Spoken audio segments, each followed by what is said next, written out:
So let's take the study of the Krittika Nakshatra.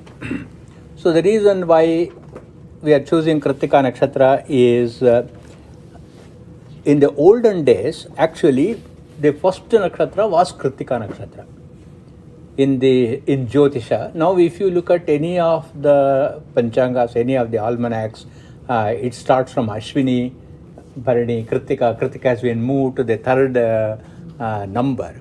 But in the Vedic times, it all started with Krittika Nakshatra only. So we'll take from Kritika. So the background for the word Kritika is from the Purana. That is when Shiva had to beget a son to slay a very terrible demon called Tarakasura. So Subramanya or Shanmukha, Guha, number of epithets are there, was to be born. So he was born. There is an immaculate conception. Shiva had taken a vow of celibacy, but then all the gods persuaded. But Shiva had done so severe tapas, so it was not easy to get a child from him, and therefore all the devatas go and pray to Agni. And that is how Agni is significant in the Krittika Nakshatra. And Agni actually enables Shiva to actually make Ganga, that's why Shanmukha is also called Gangeya, so make Ganga bear his child. But even Ganga could not bear the power of Shiva, and therefore she actually lets it flow in the Ganga Nadi. And then later on, it lands in on one of the banks, which was full of long grass. So it is called as Sharavana. It's a forest of grass. That is why he is also known as Sharavana Bhava. So anyway, this child was deposited on the banks of Ganga river. And that was the time, anyway, the child has to be fed. And therefore the gods assigned 6 of the 7 celestial nymphs. They were called as Krittika, and asked them to breastfeed Shanmukha. So the legend has that he was actually born with 6 faces, and there is also another legend which says because the 6 of the mothers were assigned to breastfeed him, he actually sported 6 heads. So whatever it is, these 6, who are these 6? And I mean total of 7 Krittikas. So we have got to refer to Taittiriya Samhita, 4th book. And then this is the 5th Prashna, or the 5th chapter, gives us the list of the Krittikas. So they are also Vedic goddesses. They are Amba, Dula, Nitatni, Abhrayanti, Meghayanti, Varshayanti, Chupunika. These were the 7 names of the Krittikas, of the mothers. Out of 7, 6 of them were assigned to take care of Subramanya.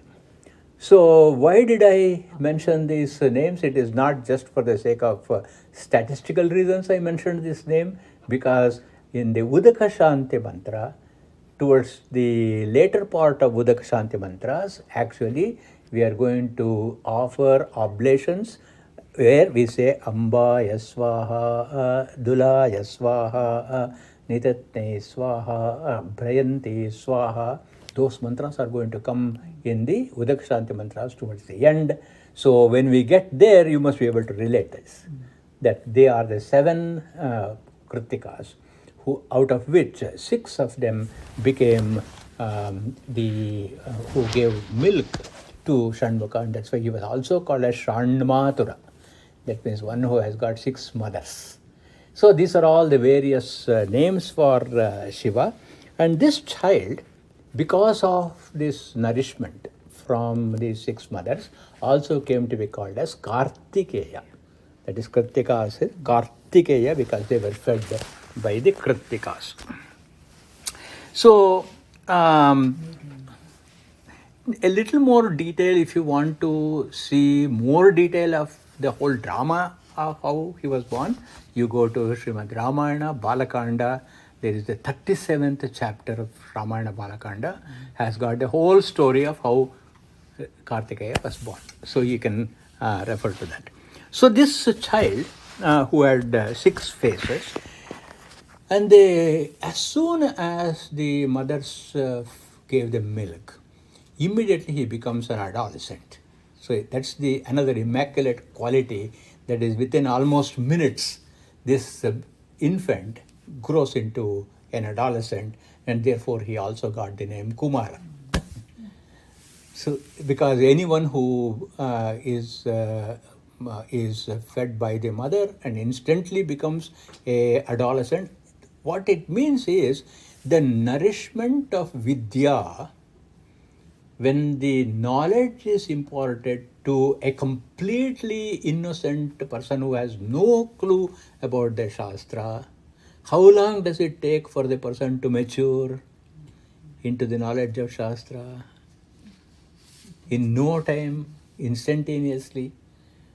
So this is a suggestion that we go to a teacher, a guru, with no knowledge whatsoever. The power of the guru is at the end of 1 hour or so, you become completely wise about the subject matter. So he is also known as Kumara. And then therefore, this as soon as the child becomes an adolescent, all these 6 mothers will merge into one star. So one star, it became Krittika star, but it is actually made up of 7.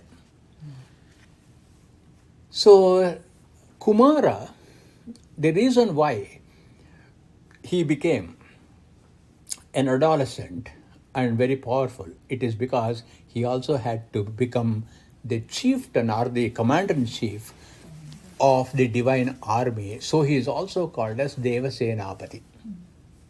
So these are all the etymologies of how the names of Shanmukha came, and he becomes the Devasenapati. That again has a philosophical meaning, saying that anyone who studies the Shastra and grows into a Kumara actually becomes a commander on Shastra. So one who excels in that is the commander-in-chief. So Kumara becomes Devasenapati, and this is also the reason why subsequently Shanmukha teaches his own father Brahmajnana. He teaches to Shiva Brahmajnana, sitting on the father's lap. So this is to glorify Shiva. Of course, that's how we worship all the devatas. And then the presiding deity. Who is the presiding deity of Krittika Nakshatra? Obviously, who started the whole process? Agni started the whole process. And therefore, Agni is the devata. So you remember last week we saw the various etymologies of the devata. So one of the etymologies is one who Jyotayati iti devaha. So one which was hidden, which was not there, he makes it visible. So the hidden power of Subramanya Kumara, which was hidden in the womb of Shiva, it was Agni who brought it out into the open, and so befittingly for the Krittika Nakshatra, the devata is Agni. So we will see more about Agni himself. And therefore, Shanmukha is also called as Agni Bhu, because came from the origin of Agni. So then Krittika Nakshatra's devata is Agni, and we already found that the Adhidevata is Dharmaraja, and the Pratyadhidevata is Prajapati. So these were the 3 deities for Krittika Nakshatra we identified, and in addition to that you can also add that his color has been identified as green. So he is also associated with Nakshatra is associated with green. It is a she because, as I mentioned last time, all nakshatras are feminine gender. So we saw the etymology of the word devata. So now we have to apply the appropriate root. As I said, it comes from all the 10 different sections, 10 ganas. Out of that, we have to apply appropriate root in parsing this devata. So we will apply the following characteristics of the devata. Diva vyavahare. So why do we need a nakshatra? We need the nakshatra to determine the auspicious time for a particular ritual or to undertake a particular action. So which is transactional in nature. And therefore, Agni Devata here can also be used as one who initiates a transaction. What was the transaction? The primordial transaction was to create Kumara. So, but then anything creative, phenomenal, extraordinary, which blesses the world, creation has to happen. You have to start with Agni. And then Agni is also a Devata who creates the Vyavahara. And we can also say Divadyutau, that means one who is shining all the time. In fact, that is why the source for the source for Kumara's birth was the eminence of Shiva, and therefore Shiva is also called Hiranyaretas. So when we say Hiranyaretase Namaha, means that his energy is of such eminence. So Hiranya or gold is the one which is shining. Therefore we can apply Divadyutau. Then next is we have to worship. So the Agni is worshipful. So you apply the third one, which is Divastutau, for the sake of worship. Then we also, since the nakshatra gives joy to us, Agni gives joy, heat, light, and therefore Divamode also we can apply the joyous part. And of course for beauty, Divakantau. And for the sake of knowing, going, movement, we can also say Divagatau. So these are the roots that we can apply in determining the definition of the Devata. Then, what is the principle of Adidevata and Pratyadidevata? I will give a clue. They are all Tatpurusha Samasas for some of you who are studying grammar. But anyway, Adidevata of the Krittika Nakshatra is Dharmaraja. And what is this Adideva, Adidaiva, Adidevata? It is a principle of perception. Adidevata means principle of perception. In other words, take the example of a sense organ.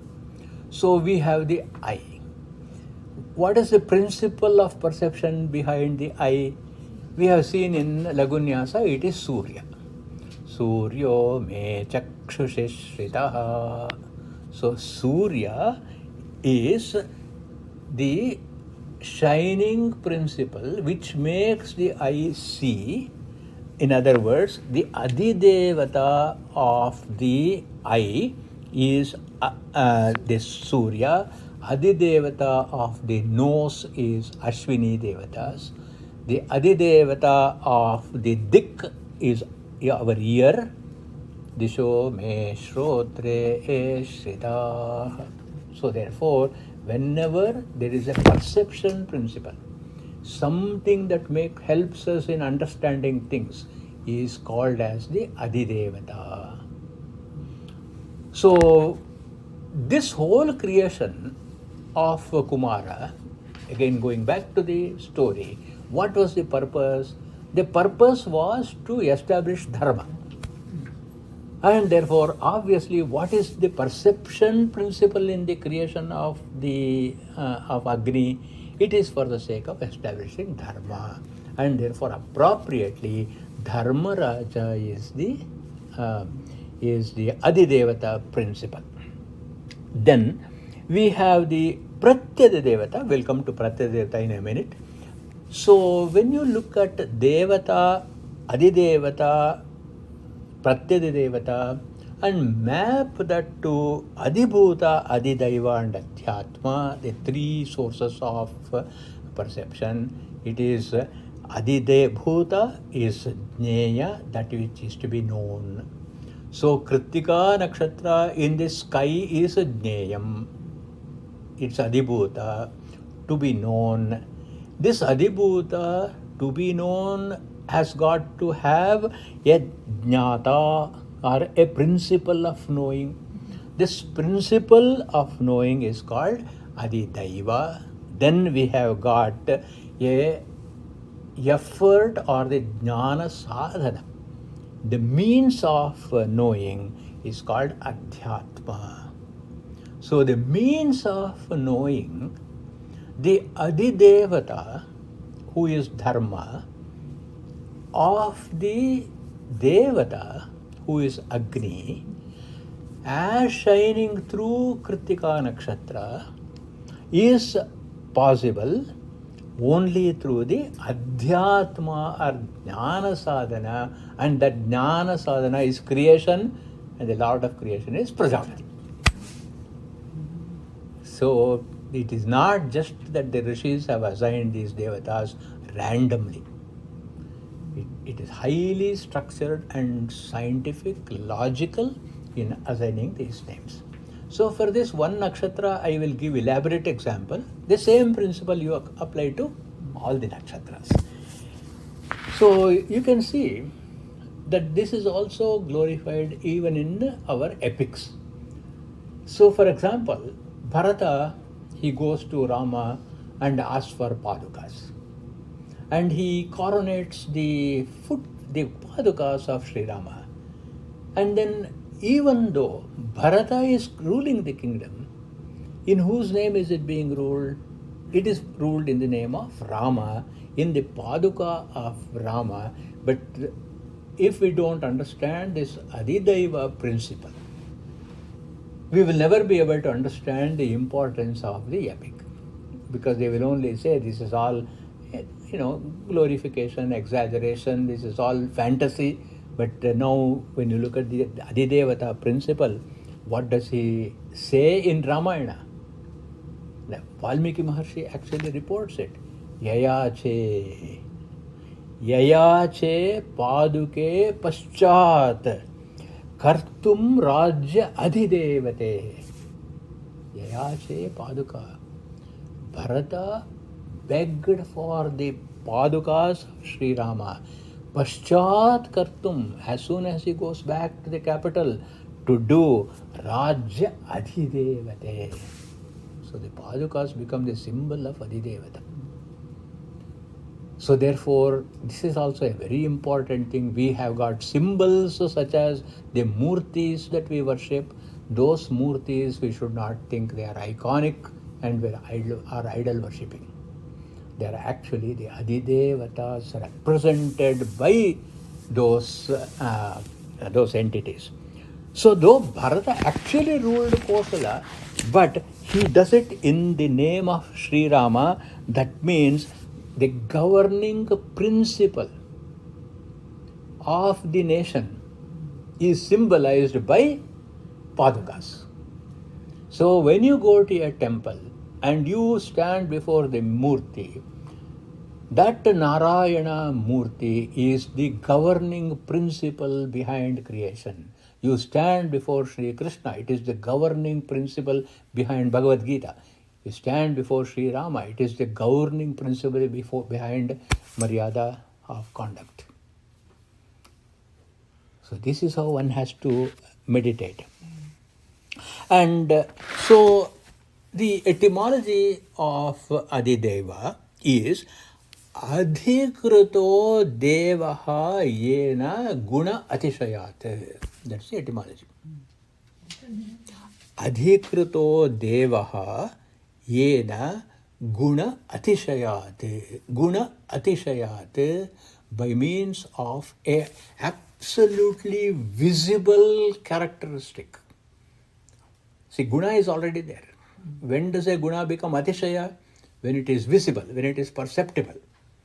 When the guna becomes visible and perceptible, and you recognize the deva principle, 7 etymologies, then you have actually created an official symbol.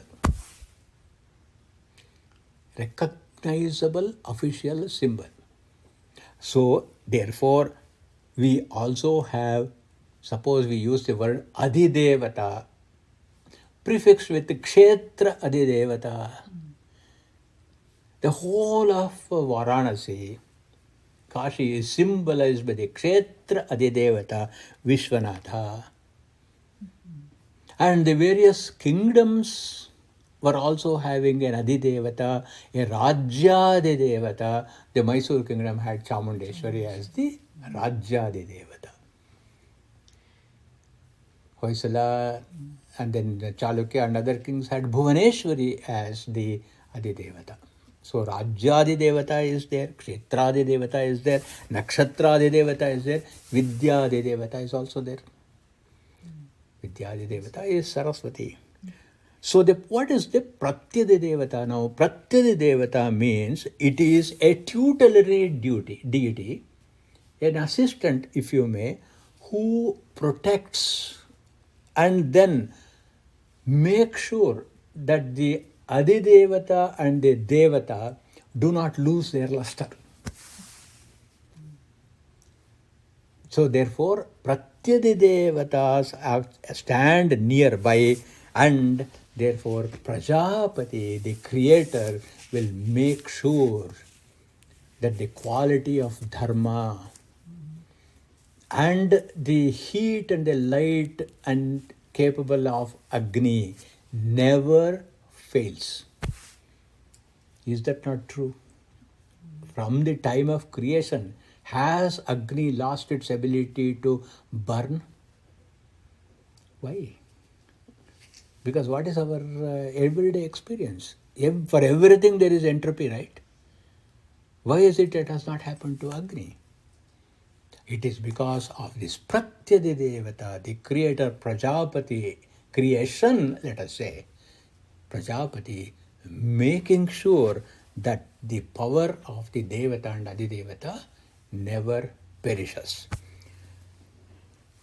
So therefore, this is the structure of Devata, Adhidevata, Pratyadidevata, and as he said, Agni is the Devata of Krittika Nakshatra, and then characteristics of Krittika Nakshatras are what you call as